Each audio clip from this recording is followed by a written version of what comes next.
1 Coríntios, capítulo de número 7.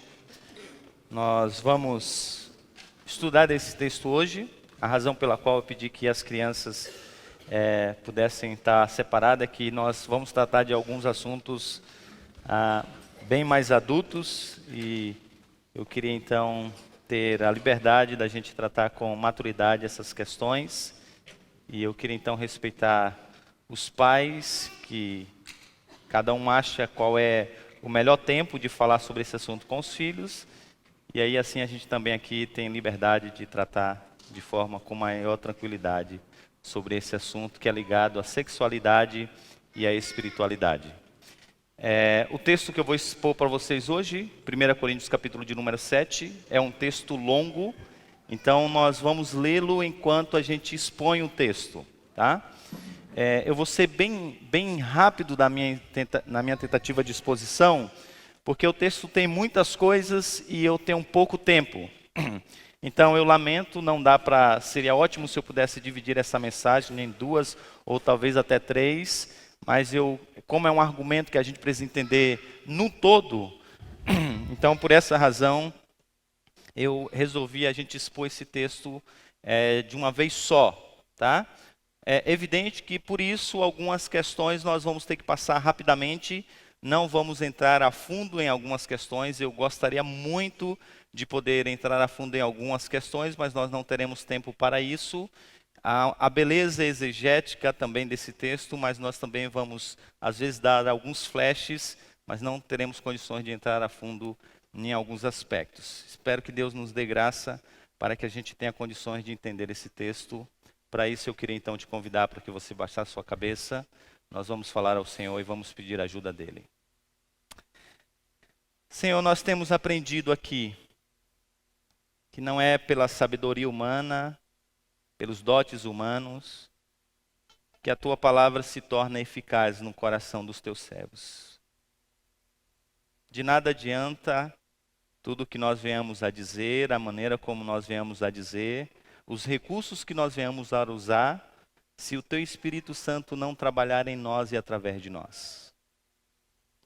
Por isso nós te pedimos que o Senhor nos ajude, que o Teu Espírito Santo, mesmo que iluminou, que inspirou a Paulo para escrever esse texto, agora ilumine a nossa mente para que nós tenhamos condições de entendê-lo. Ó Deus, dá que esse texto entre no mais profundo do nosso ser. E se há pecado em nosso meio, nessa área, purifica-nos nessa manhã. Que a Tua palavra de fato nos incomode e nos leve a uma transformação de vida. Ajuda-nos a entendermos, Pai, a Tua palavra, ajuda-nos a entendermos esse texto. Pedimos-te que o Senhor fale ao nosso coração, que o Senhor fale às nossas vidas. E nós pedimos isso, em nome de Jesus. Amém. A Denise tinha um professor que ele tinha uma atitude no mínimo inusitada e curiosa, e era um exercício interessante até que ele fazia. Ele já era aposentado, mas ainda dava aula, e ele ia para o lugar de trabalho sempre de ônibus. E acontecia o que você já deve ter presenciado, estando em um ônibus ou em uma fila de banco, que é o telefone da pessoa que está ao seu lado toca. A pessoa começa a conversar e você, sem querer ou querendo, começa a ouvir a conversa. E aí o professor da Denise, de tanto vivenciar essa situação, ele começou a desenvolver uma técnica, que era tentar formular e entender tudo o que está sendo conversado. Então ele pegava a fala de quem estava ao seu lado e ele tentava, a partir daquela resposta, descobrir qual era a pergunta. Bem, ele falou isso porque provavelmente do outro lado disseram isso. E ele então ia tentando formular a história. Ele ficou tão fissurado nisso que ele dizia para o pessoal da sala, e virou até motivo de piada, que às vezes ele não descia no ponto que ele tinha que descer e ia até o ponto final para poder saber o final da história. É tanto que quando ele chegava na sala, as alunas diziam assim: e aí, professor, hoje você conseguiu entender a história como um todo? E ele diz, olha, hoje eu consegui, eu acho que a história era mais ou menos essa. Olha, era um casal que estava brigando. Olha, eram namorados que não estavam se dando bem. Ele tinha as respostas, mas ele não sabia quais eram as perguntas. Mas por meio dessas respostas, ele tentava então entender quais eram as perguntas. Bem, por que eu estou dizendo isso? Porque o exercício nosso dessa manhã é algo parecido. O que nós temos diante de nós é algo que Paulo disse e respondeu a algumas perguntas que foram feitas. Eu já disse para vocês que a divisão dessa carta, uma divisão bem simples dessa carta, ela poderia ser colocada dessa maneira. Paulo faz uma introdução no capítulo 1, versículo 1 até o 9. Logo depois, o apóstolo Paulo responde a um relatório oral que ele recebeu.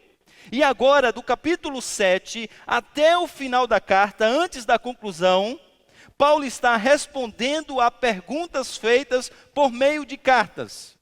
Apesar de nós termos 1ª e 2ª Coríntios, essas não são as únicas cartas que Paulo enviou àquela igreja. E Paulo também recebeu cartas daquela igreja.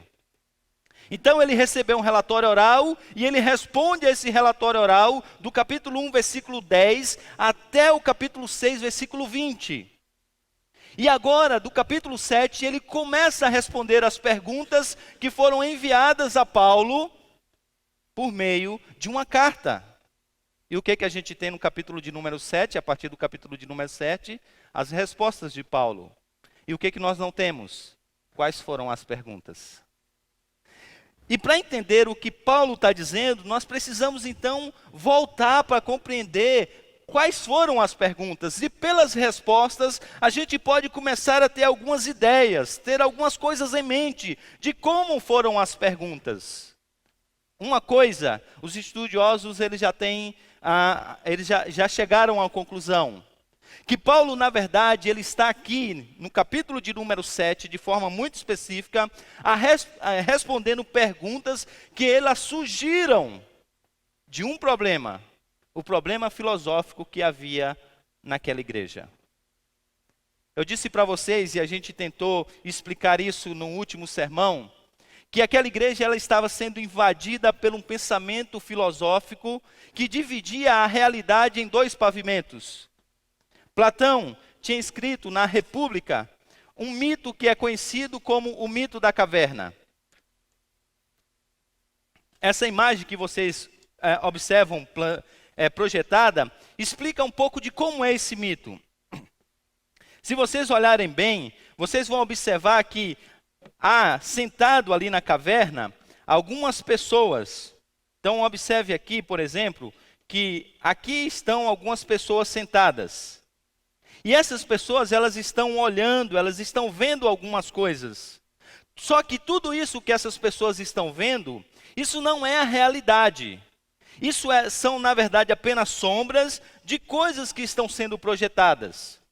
Então, a pessoa precisava se livrar disso que é a sombra, sair dessa caverna e então ir para o mundo ideal, o mundo das ideias. É o mundo que está além desse mundo.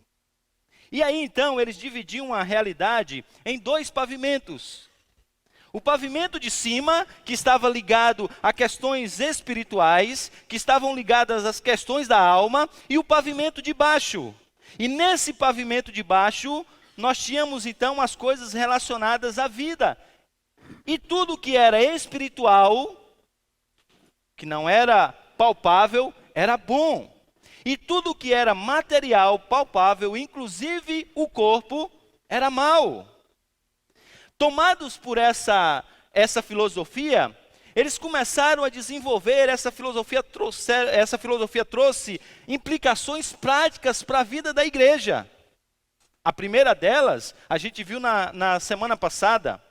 Alguns diziam assim a partir disso, bem, se o corpo não tem valor, se o corpo não é mal, o que a gente precisa se preocupar é alimentar o nosso lado espiritual, é alimentar o nosso espírito, é crescermos aqui em cima, então vamos fazer tudo o que é necessário com o nosso corpo nesse pavimento de baixo.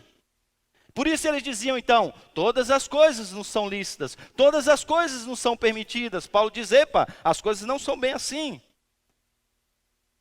Você não é livre, porque nem tudo convém. Há coisas que são pecaminosas para quem tem a nova identidade em Cristo. Paulo diz, vocês não são livres, por isso vocês não devem se deixar dominar pelo pecado. Isso é até uma espécie de, um contrassenso. Eles diziam assim, não, na verdade o corpo foi feito, o alimento foi feito para o corpo, logo as coisas desse mundo foram feitas para os prazeres desse corpo. E Paulo diz, não, o corpo não é para a imoralidade, o corpo é para o Senhor. E Deus, o corpo tem um valor tão grande que no último dia o Senhor vai ressuscitar esse corpo. E eles diziam assim, não, na verdade o que a gente peca, quando a gente peca, a gente não está pecando nesse andar de baixo. A gente só deixa de crescer mais no andar de cima. Paulo diz, não, o corpo é templo do Espírito Santo. E quando vocês pecam, vocês estão então pecando contra o corpo, quando o aspecto é sexualidade. Porque o corpo foi feito para o Senhor e para a glória do Senhor. E quando vocês usam aquilo que Deus fez para Ele, para o pecado, então vocês estão pecando. E vocês estão usando o corpo para o pecado, para um propósito que Deus não criou. Paulo então combate a primeira parte dessa ideia falsa, que é a ideia da libertinagem. Só que num outro polo, num outro extremo, está uma outra ideia também falsa, que traz implicações sérias para a vida da igreja, ainda na área da sexualidade. Porque o outro polo dizia, bem, a única maneira da gente poder ainda ser mais puro no andar de baixo é mortificando o corpo no andar de cima, é mortificando o corpo nesse andar de baixo. Essa então é a única maneira de nós vivermos vida mais santa. E aí então esse outro grupo, se cá era libertinagem, liberdade demais, cá então era restrições. E eles viviam agora em práticas ascéticas, ou seja, abrindo mão até mesmo de prazeres que eram permitidos. E eles diziam assim, na verdade, imagine a situação, você vai pegar um corpo que é impuro, que é corrupto, que é mau, e você vai pegar esse corpo e unir a um outro corpo. Bem, se um corpo só já tem maldade demais, a união desses dois corpos é impureza em cima de impureza. E aí isso trouxe então dificuldades para o entendimento do que é casamento, de relacionamento. Aí agora você imagina então, um jovem indo conversar com alguém lá de Corinto que está tomado por essa filosofia. Casar ou ficar solteiro? A outra pergunta que Paulo vai responder vem daqueles que são já casados. Que eles queriam então viver, olha, vamos fazer o seguinte, nós somos casados, mas nós vamos viver sem relações. E aí a gente vive como amigos. A gente se priva dessas coisas. Porque sexo é sujo, sexualidade é sujeira. E a maneira de nós nos tornarmos santos e servirmos melhor ao Senhor é cada um indo para o seu lado. A gente não pode divorciar. Alguns já estavam chegando a esse ponto. Mas outros, ainda mais de um estágio ainda mais intermediário, dizia, a gente não vai se separar. A gente vai manter os nossos compromissos, mas a gente vive como amigos. E aí eles mandam uma pergunta para Paulo. Paulo, a gente pode não se separar, mas viver como amigos? Há outros que já queriam ir ao extremo, dizer, não, vamos já nos separar. Aí chega a outra pergunta, que é a pergunta de implicação ainda maior, que Paulo tem que responder. Que é a pessoa que é crente, a irmã que é crente, casada com alguém que não é crente, um pagão. Bem, se a relação, até mesmo com dois casais cristãos, já é uma coisa difícil, já é considerado como uma sujeira, imagine então uma irmã que agora se deita com alguém que é pagão, de outro mundo, que não conhece, que não foi purificado pelo sangue de Jesus. Então a impureza é ainda maior. Então nesse caso a mulher chega para Paulo e aí manda uma pergunta para Paulo. Paulo, então como vamos fazer nesse caso? Como que nós podemos fazer, Paulo? O meu marido não é crente, Então eu devo me separar dele para que eu possa viver sozinha e assim viver em santidade maior ao Senhor? Ou ainda, eu preciso me separar desse homem que é mundano e agora casar com um homem que é santo, um homem de Deus? E aí Paulo tem que então responder essas perguntas. Então a gente tem aqui basicamente 4 situações. Nós temos o problema do jovem solteiro, que envolve ser celibato ou casar. Nós temos o problema das viúvas também. Nós temos o problema do casal crente. E nós temos o problema do casal crente que é casado com um não crente. Paulo vai responder a todas essas perguntas e nós começamos então pela primeira pergunta. E a primeira pergunta é essa: Paulo, é melhor casar ou ficar solteiro? Olha, observe vocês aí, versículo de número 1 do capítulo 7. Paulo diz: olha como isso é resposta a uma carta. Veja aí capítulo 7, versículo 1. Olha o que ele vai dizer.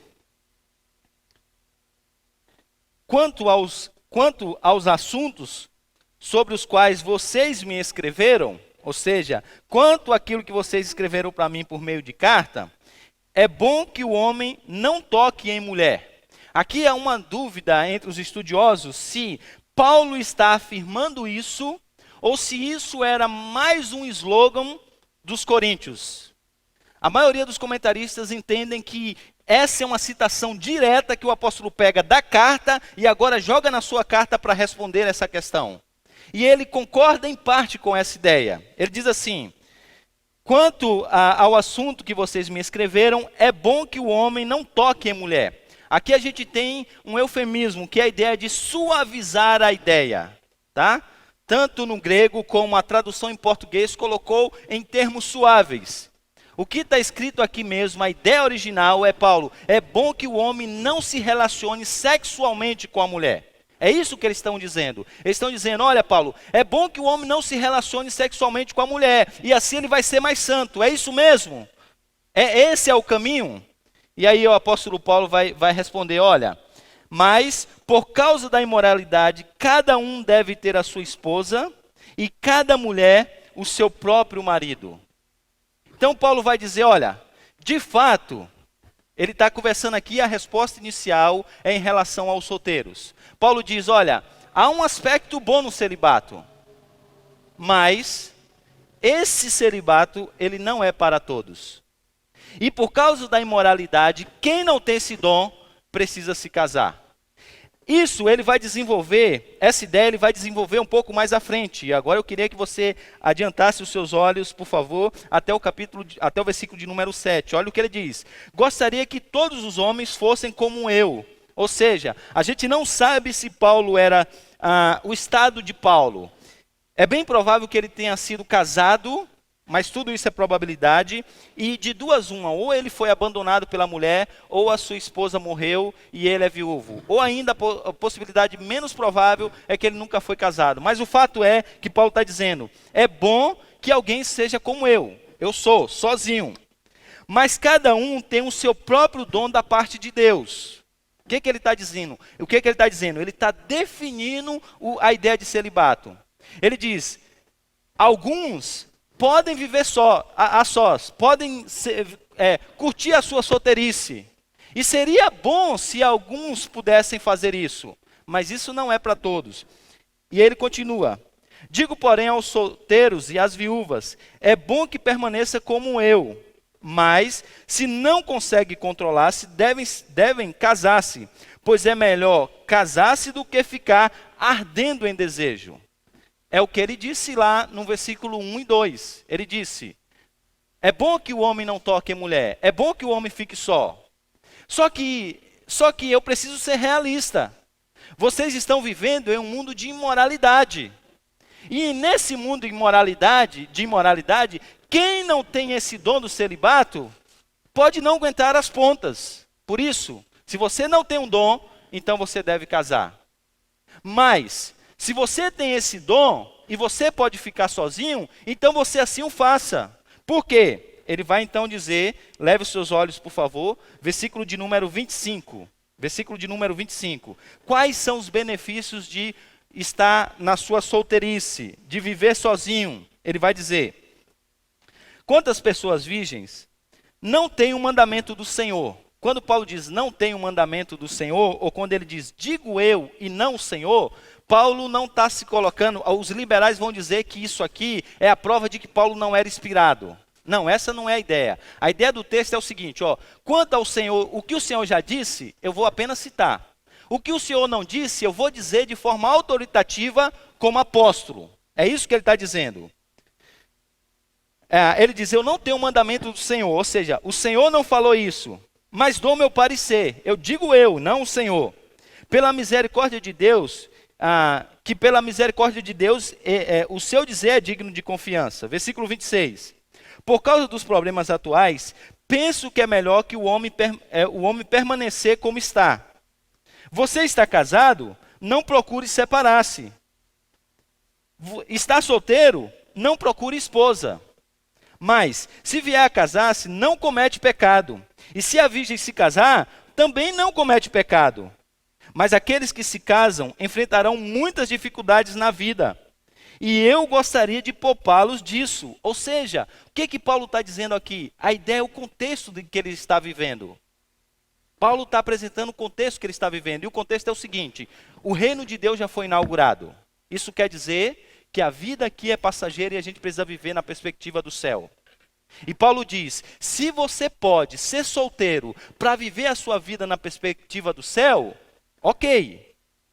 Viver a vida na perspectiva do céu e ser fiel a Deus vai trazer algumas dificuldades, perseguições, o que tem acontecido comigo, perseguições, lutas, apedrejamentos, prisões, todas essas coisas. Então, no meu caso, por exemplo, é muito bom que eu esteja sozinho. É muito bom que eu esteja sozinho. Eu quero dedicar a minha vida ao reino de Deus, às coisas de Deus. Eu quero dedicar tudo que eu tenho e tudo que eu sou ao reino de Deus. Então é como se Paulo estivesse dizendo, olha, eu não tenho preocupação com Paulo Júnior. Eu não fico preocupado, eu estou preso aqui, mas o que está acontecendo com Paulo Júnior? Eu não fico com preocupação, eu não tenho preocupação com a minha esposa, eu não tenho preocupação com essas coisas. Então, se você tem o dom de celibato, Deus te dá essa capacidade, e você então pode servir a Deus sozinho, você vai ser bom. Isso é uma coisa boa. Por quê? Porque você vai estar livre de preocupações que os casados não estão. Porque o casado precisa preocupar com o filho, com a mulher e com todas essas coisas. E a perseguição aqui é intensa. Então Paulo diz, se você tem um dom de celibato, então de fato, é melhor que você então fique solteiro. E ele diz, versículo de número 29, o que eu quero dizer é que o tempo é pouco, ou seja, o reino já foi inaugurado. De agora em diante, aqueles que têm esposa vivem como se não tivessem. Aí ele vai dizer mais à frente,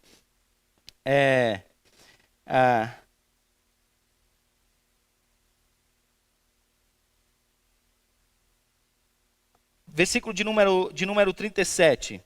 Ele diz assim, contudo, o que se mantém firme no seu propósito, qual é o propósito? Propósito de, eu quero dedicar a minha vida a Deus. E não é dominado por seus impulsos, mas domina a sua própria vontade, e se resolver manter solteira a sua filha, esse também faz bem. De modo que aquele que dá a sua filha em casamento faz bem, mas o que não dá em casamento faz melhor. Ou seja, algumas pessoas pegam esse texto para entender o seguinte, Paulo está dizendo assim, casar é até bom, viu? Mas se livrar do casamento é melhor ainda. Não é isso que Paulo está dizendo. Paulo não está dizendo que o casamento é uma coisa ruim. Ao contrário, Paulo está combatendo a ideia errada que foi apresentada lá no versículo 1.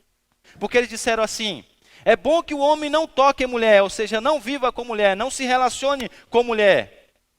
Paulo disse assim, não. Deus, na verdade, criou o homem ou a mulher e Deus falou que eles deveriam viver juntos e multiplicar. E isso é coisa boa. Isso é plano de Deus. Então, vocês estão errados querendo colocar o celibato de forma a pressionar o celibato a quem não tem esse dom. Entende o que Paulo está fazendo aqui? A disputa é a seguinte, gente. Aqueles que são levados por essa filosofia, eles estão impondo o celibato a todo mundo. Dizendo, você é solteiro? Não case. Você é solteiro? Não case. Influenciando até os casados para que pudessem viver uma vida distante um do outro. E até mesmo se separar. E Paulo diz, não está errado isso. Está errado isso. Os judeus vinham com a sua cosmovisão e eles diziam, não, o casamento é para todos. Ninguém deve ficar solteiro. Deus fez a família. E Paulo diz, não é assim também. Deus chama uns para servir com a família, mas Deus pode chamar outros para que nunca se casem e dediquem a sua vida a Ele. Essas duas coisas são uma realidade, são duas realidades. E agora você vai viver de acordo com o seu dom. Deus te chamou para você ser solteiro? Viva como solteiro. Deus te chamou para ser casado? Viva como casado. Se você se casar, não é pecado. Mas se você decidir ficar solteiro, também não é pecado. Agora observe uma coisa. Duas aplicações que nós precisamos entender. A primeira. A solteirice ela é uma possibilidade, mas se ela for praticada com a razão correta, com o propósito correto. Por que eu preciso dizer isso? Porque a gente vive em um mundo onde as pessoas querem viver, elas querem estar sozinhas. Há uma celebração de se viver sozinho ou sozinha. Só que Paulo está dizendo que isso é possível quando tem um propósito correto por trás. Paulo não está dizendo que você deve viver sozinho como o mundo diz que você deve viver sozinho hoje. Porque as pessoas hoje elas querem viver sozinhas, tanto nunca se casarem, como se separar, a fim de quê?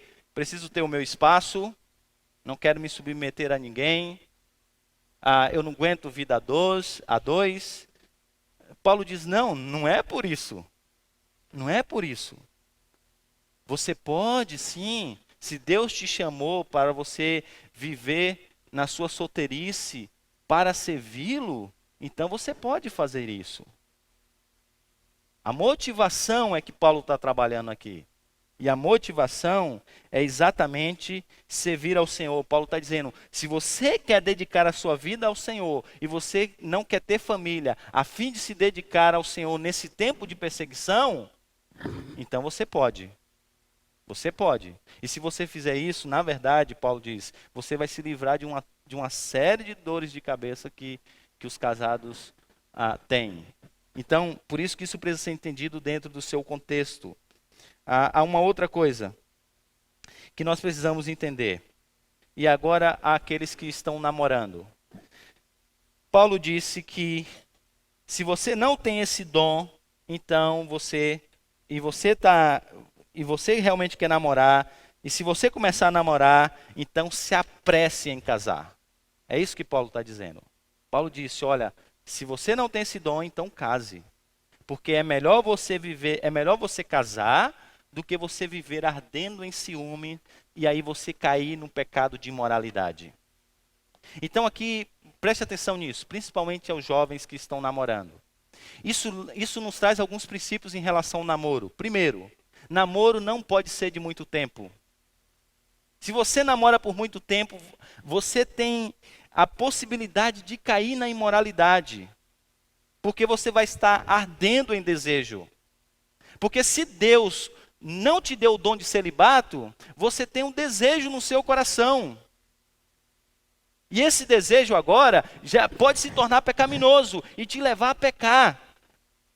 Então você precisa então se apressar em casar. E deixa eu dizer agora para quem é mais jovem e adolescente. Digo, eu não Senhor nem Paulo, não é palavra inspirada isso. Mas a única maneira que eu vi que eu poderia me manter puro foi tomando uma decisão radical. E sabe qual foi? Eu falei, eu não vou namorar até quando eu tiver ideia de que eu posso casar. Por isso, na minha adolescência, eu resolvi não namorar. Por quê? Namoro é um preparo para o noivado e para o casamento. Eu não tenho condições de nem ficar noivo. Para que eu vou namorar? Essa foi a minha lógica. Se eu não tenho nem condições de ficar noivo, muito menos de casar, então para que eu vou namorar? Namoro não tem propósito nesse caso. Então eu resolvi não namorar. E só vim namorar quando eu conheci a Denise, que que eu vi, já pensava, já tinha condições de pensar em trabalhar e me casar. Aí então eu resolvi namorar. E namorei por pouco tempo. Nos formamos no final de 2013, no final de 2003, nos casamos em janeiro de 2014. E fomos dois servir. Por quê? Porque é melhor você viver, é melhor você casar do que você viver ardendo em ciúme. Eu não tinha um dom de celibato, então eu vou ficar brincando. Não, vamos namorar, e o tempo passa, e o tempo passa. Gente, eu tirei as crianças daqui exatamente para a gente saber, nem eu nem você, nós não somos bobos. A gente sabe aonde isso vai parar. E Paulo então está alertando contra isso. Então, se você não tem um dom de celibato, ao invés de você ficar ardendo em ciúmes, então case, não demore. O problema hoje da imoralidade no meio evangélico entre os jovens é exatamente esse. Namoro que começa lá aos 13 anos e vai casar aos 38, gente. E a meninada pensa que o pastor é bobo, né? Paulo diz, então, apronte-se, porque senão você vai cair nesse pecado. Então, o que Paulo está dizendo, respondendo essa primeira pergunta? Paulo está dizendo contra os judeus, eles dizem assim, todo mundo deve casar. Paulo diz, não. A uns Deus chamou para ficar solteiro e viver a sua solteirice e dedicar a sua vida ao Senhor. Aí os outros diziam assim, não deve nem sequer tocar em mulher. Paulo diz, não, está errado. Deus não chamou todo mundo, não. Alguns Deus chamou para constituir família. E esse que não tem um dom, precisa casar. Senão ele vai ficar ardendo em ciúmes e ele vai cair num pecado de imoralidade. E a cidade de Corinto era uma loucura. Um professor meu foi visitar Corinto e ele disse que visitou alguns lugares e estudou a história da cidade. Havia nessa época de Paulo várias prostitutas e era comum você estar andando no meio da rua e você começar a olhar os passos e você começava a ler. Se queres prazer, siga esses passos. Era isso que era escrito, era isso que ficava embaixo da sandália das mulheres. E era fácil então de você achar prazer sexual de forma impura em Corinto. Era só você seguir as pegadas. Paulo então está trabalhando na realidade. Paulo está dizendo assim, o que vocês estão dizendo aí nesse aspecto filosófico, isso não é a realidade. Eu sei o que é o homem caído. Por isso, case. Aí vem agora a segunda questão que é tão importante quanto a primeira. Paulo, nós podemos viver juntos, mas como se fôssemos irmãos? Olha aí agora, a partir do versículo de número 3. É a segunda pergunta. Casados crentes. O marido deve cumprir os seus deveres conjugais para com a sua mulher. E da mesma forma a mulher para com o seu marido. A mulher não tem autoridade sobre o seu próprio corpo, mas sim o marido. Da mesma forma, o marido não tem autoridade sobre o seu próprio corpo, mas sim a mulher.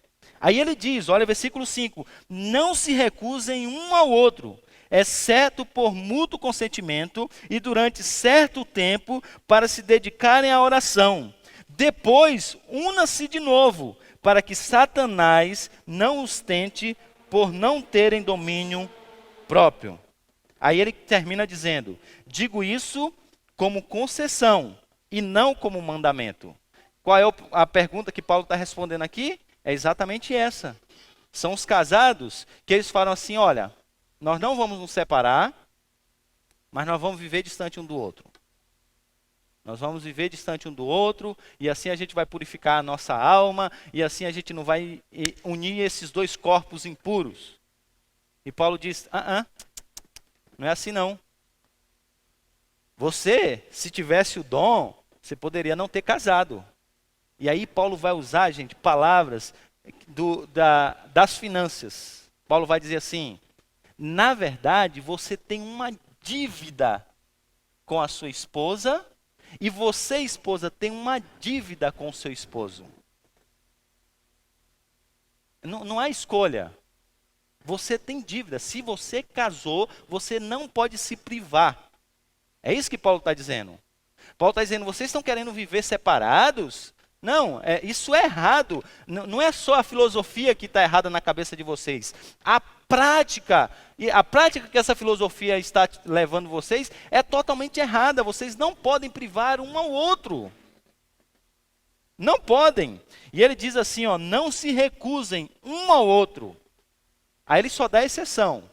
Não, é porque não, Paulo, mas é porque a gente quer piedade, sabe? A gente quer assim ter um tempo para alimentar o espírito e tudo. Paulo diz: "Não, você quer o tempo, então, primeiro, tem que ter consentimento". Porque era uma imposição, ó, mulher, acabou. A mulher, ó, homem, acabou. Agora eu estou vivendo a minha espiritualidade, né? A minha espiritualidade. Paulo diz: "Não, não, não. Sentem, os dois conversam". Ah, sim, vocês vão dedicar um tempo de oração, né? Ok, vão dedicar esse tempo de oração. Paulo diz, então, para que a concessão é só para isso. Ele diz aí, quando isso pode acontecer? Ele diz, mútuo consentimento durante certo tempo, ou seja, não é indeterminado, e para que se dedicarem à oração. E logo em seguida ele diz, depois disso, se unam novamente. Por quê? E ele vai dizer, para que Satanás não os tentem por não terem domínio próprio. Eles diziam assim, Paulo, se separar é a maneira de santificar-se, né? Paulo diz, não, não, não. Vocês entenderam tudo errado. Se separar é se aproximar da tentação. Por quê? Se você não tem casa, você corre o risco de buscar fora. E aí você vai cair no pecado do adultério. Então Paulo está colocando o casamento, olha só que coisa interessante. O casamento é para o solteiro uma barreira contra a imoralidade. Porque se ele se casa, ele tem satisfação dentro do casamento, que é o plano de Deus. A vida saudável dentro do casamento é uma barreira para o adultério. Porque se você tem vida saudável sexualmente dentro do seu casamento, então você está livrando o seu marido ou a sua esposa de cometer o adultério.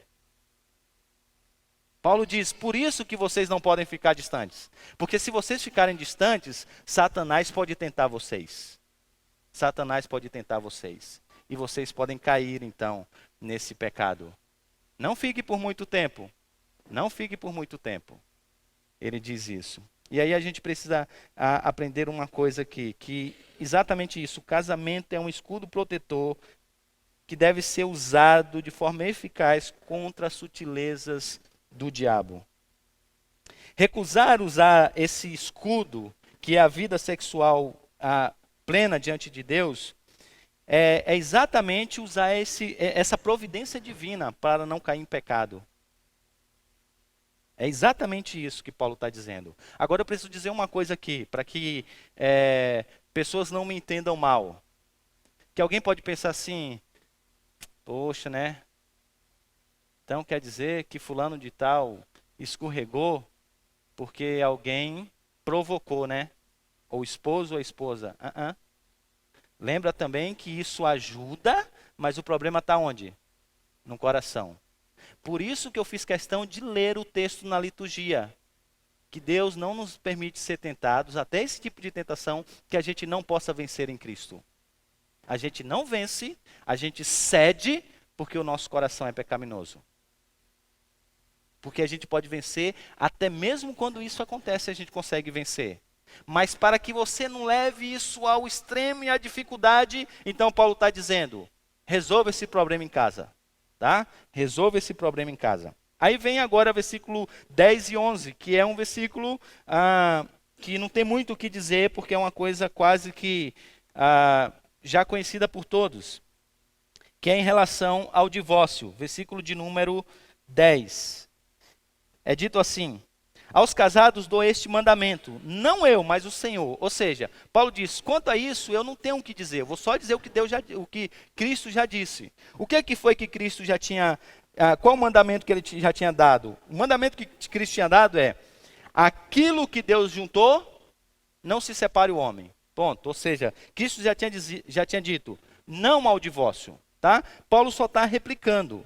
E observe uma coisa, Paulo usa palavras duras, né, quando ele fala disso. Ele diz assim, aos casados, dou este mandamento. A ideia é, eu ordeno. Até então, ele tinha dito assim, digo eu, não o Senhor. ele tinha dito que desejava, mas agora ele é mais firme, ele ordena. A maneira como isso é colocado na língua grega é uma ordem constante, tá? E ele diz ainda, qual é a ordem que ele dá? Não ele, né? Na verdade, o Senhor. Que o esposo não se separe do seu marido. Essa é a ordem que ele dá, que o Senhor já tinha dado esse mandamento. E aí, mais uma vez, ele coloca o verbo na ideia, na língua original. Isso é muito interessante, porque o verbo está no perfeito. E sabe o que isso quer dizer? Quando um autor coloca o verbo no perfeito, ele quer dizer que essa ação é uma ação que foi feita no passado, mas os seus efeitos não têm fim. Ou seja, quando Jesus diz assim, por exemplo, está escrito. Quando Jesus diz isso, o autor coloca esse verbo no perfeito. E a ideia é, o que Deus disse, o que Deus escreveu, valeu para o passado, o Antigo Testamento, vale hoje e valerá para todos sempre. Por isso, Cristo está dizendo, eu não estou revogando a lei, porque o que está escrito, acabou. Paulo está dizendo aqui que esse casamento foi uma coisa que foi feita no passado e não deve ser desassociada nunca, exceto pela morte.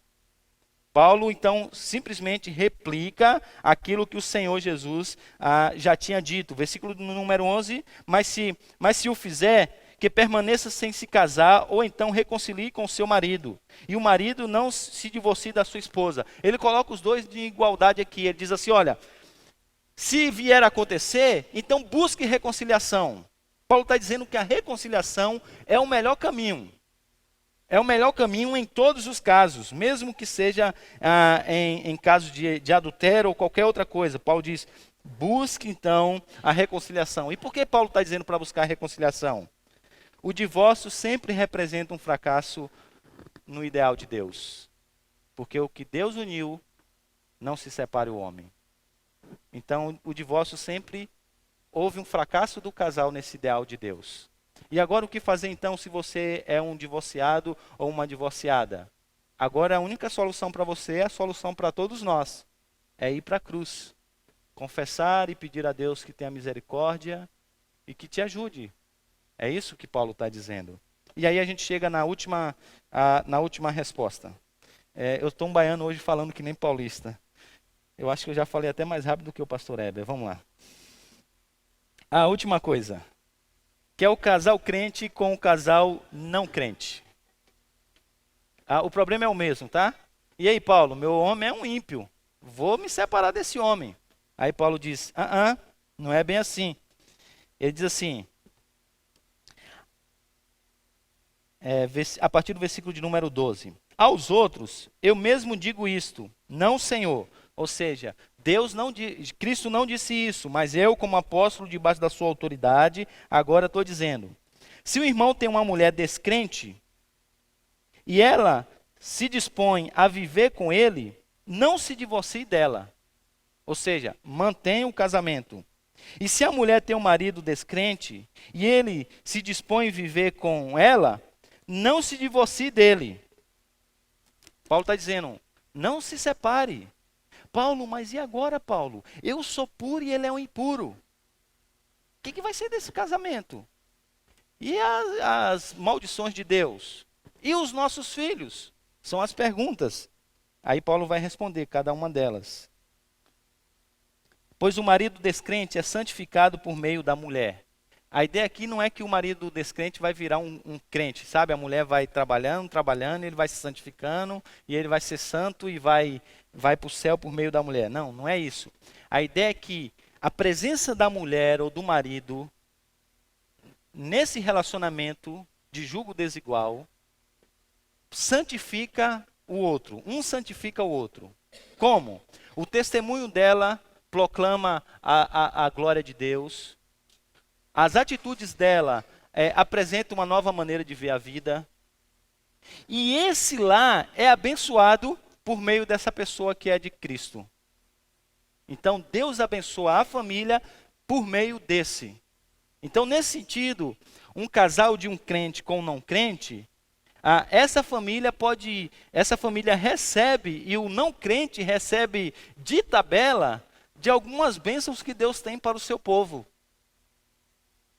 E esse casamento pode então ser um casamento que as coisas vão acontecer bem.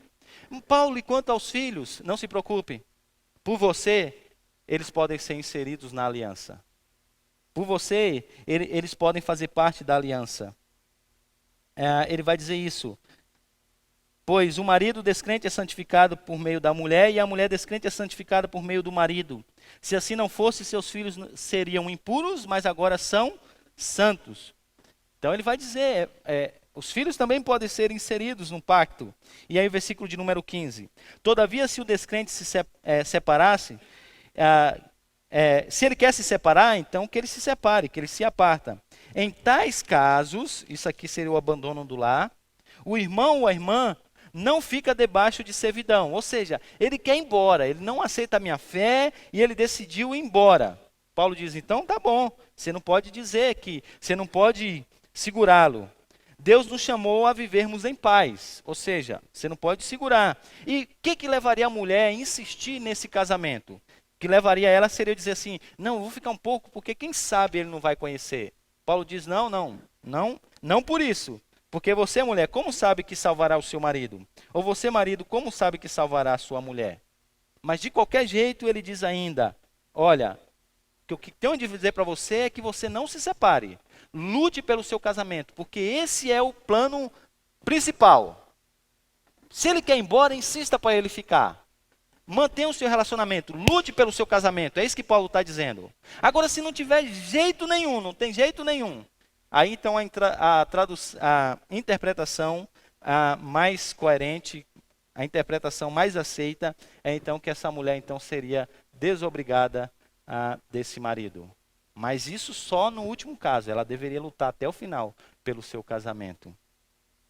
E aí então, a gente tem assim, algumas coisas interessantes. As mulheres que vivem nessa situação e que se preocupam com o filho, deixa eu dar um exemplo bom para você.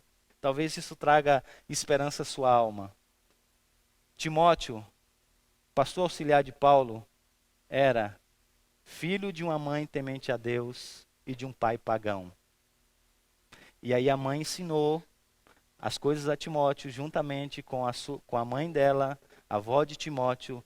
E Paulo diz assim, aquilo que você aprendeu desde a infância, então mantenha-se nisso. E aí agora Timóteo, quando é jovem, é o pastor auxiliar de Paulo.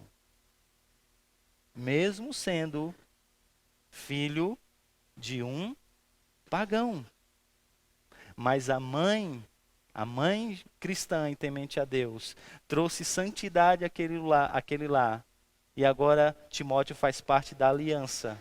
E Timóteo agora pode servir a Deus. Agora uma outra coisa, e eu encerro com isso, a nós que somos da igreja. Aqui Paulo está lidando com uma situação difícil, porque uma mulher abandonada é uma mulher sozinha na vida. Quando um homem se divorciava de uma mulher, ela não ficava como as mulheres ficam hoje, que pode entrar no mercado de trabalho, se sustentar, etc. Ela não tem mais um marido e ela não pode mais voltar para a casa dos pais. Quem cuidava dessa mulher? A igreja. A igreja cuidava então dessa mulher. A igreja cuidava dessa mulher, a igreja cuidava das viúvas. Então, como igreja, é o nosso papel cuidarmos das viúvas, cuidarmos das mulheres e dos homens separados, dando a eles apoio espiritual, exortando-os, animando-os na fé e ajudando-os a viverem com o Senhor.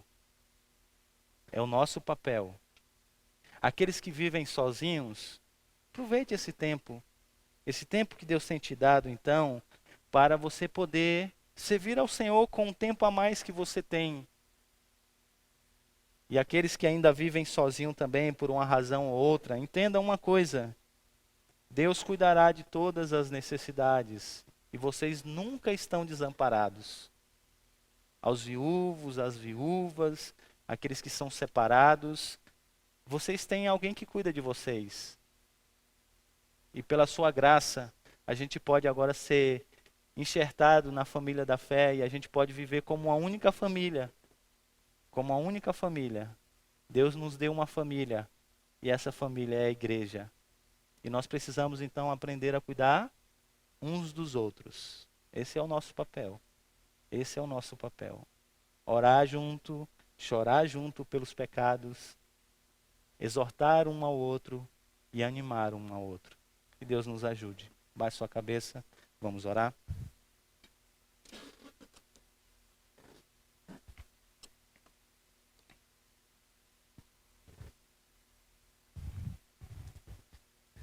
Senhor, como que uma ideia errada pode nos levar a tantas práticas que estão contrárias à tua vontade? Que vão não ao encontro, mas de encontro com o que o Senhor planejou para nós. O mundo continua, Pai, nessa área da sexualidade, ditando uma série de conceitos e princípios que não estão dentro da tua palavra. E nós não somos diferentes dos nossos irmãos do passado. Os nossos irmãos do passado sofreram com a influência da sabedoria humana e mundana na prática das suas vidas, na maneira como eles agiam dentro da igreja, na maneira como eles se portavam na sociedade e na maneira como eles viviam até mesmo dentro da família. Nós não estamos isentos, Pai, dessas questões. Por isso a gente quer pedir ao Senhor que o Senhor tenha misericórdia de nós. Ajuda-nos a nos voltarmos para a Tua Palavra e nos apegarmos à Tua Palavra para tomarmos todas as decisões da nossa vida. Ajuda-nos, Pai, nesse mundo que também não é diferente do mundo que vivia esses irmãos, nesse mundo onde reina a imoralidade. Ajuda-nos a viver vidas santas diante do Senhor. Por isso, Pai, tem misericórdia de nós. E se há, Pai, no nosso meio pecados, nós queremos, como igreja do Senhor, coletivamente, nós queremos pedir ao Senhor que tenha misericórdia de nós. Perdoa os nossos pecados, purifica, Pai, as nossas almas e ajuda-nos a viver, ó Pai, dentro do Teu padrão, dentro da Tua vontade. Aos solteiros, dá a vida santa, Pai. Aos casados, permita que haja, Pai, uma vida saudável no relacionamento deles.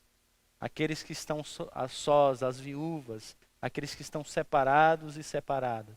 Ó Deus, cuida deles, sustenta-os com a Tua boa mão. Cuida da Tua igreja, cuida das nossas vidas e guarda o nosso coração para que a gente não venha pecar contra Ti. Em nome de Jesus. Amém.